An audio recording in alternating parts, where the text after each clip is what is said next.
possibilité de fonctionnement de ce fonds.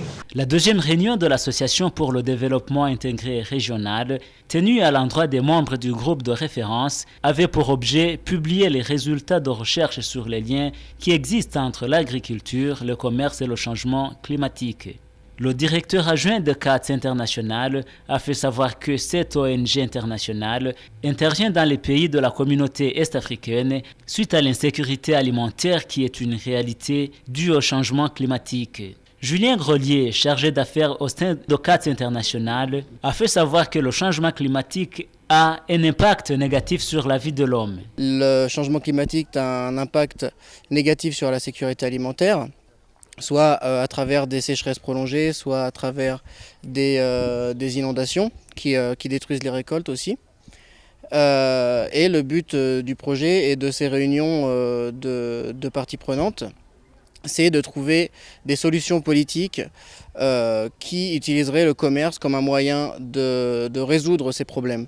De son côté, le représentant légal de l'ADIR demande au gouvernement de mettre en place des politiques nationales pour lutter contre l'insécurité alimentaire. Nous demandons au gouvernement de changer de tactique et de considérer que les trois éléments, l'agriculture, le changement climatique et le commerce, sont des éléments moteurs de la vie et que séparément, ces éléments s'autodétruisent et ensemble, ces éléments peuvent être constructifs. Alors là, comment? Il faut peut-être revoir les stratégies de planification pour que aujourd'hui la planification nationale à court, moyen et long terme soit une planification concertée, soit une planification multidisciplinaire. Nous demandons également au gouvernement de prêter l'oreille attentive à ce qu'on appelle l'approche participative.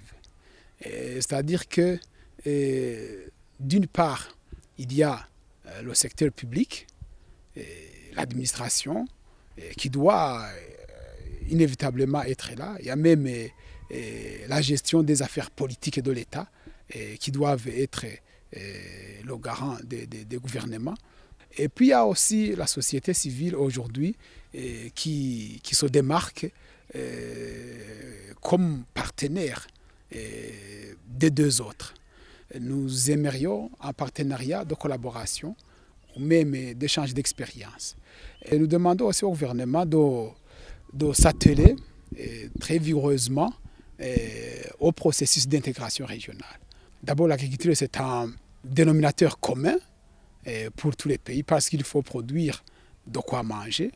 Mais le changement climatique, généralement, il englobe non pas un seul pays, mais une région sur la Terre. Le concept de commerce international, c'est un concept incontournable. On ne peut pas vendre seulement dans son pays, mais on a besoin d'acheter des produits finis de la matière première. Mais de toute façon, les échanges entre les États, les échanges entre les régions, c'est la finalité. Prudence Bararunyeretse, participant en cet atelier, salue l'initiative de l'ADIR pour avoir organisé cet atelier. J'apprécie positivement l'idée de l'ADIR et ses partenaires d'organiser de telles réunions d'échange sur le lien entre le changement climatique, l'insécurité alimentaire et le commerce.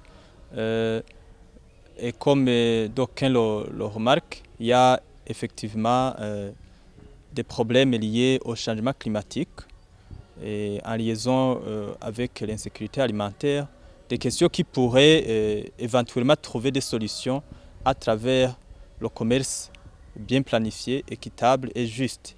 J'ai également apprécié le travail des consultants qu'ils ont engagé pour mener des recherches en cette matière, pour proposer des stratégies concrètes en cette matière. Vous saurez qu'une autre réunion du genre se tiendra à Kigali en date du 7 au 18 août 2012.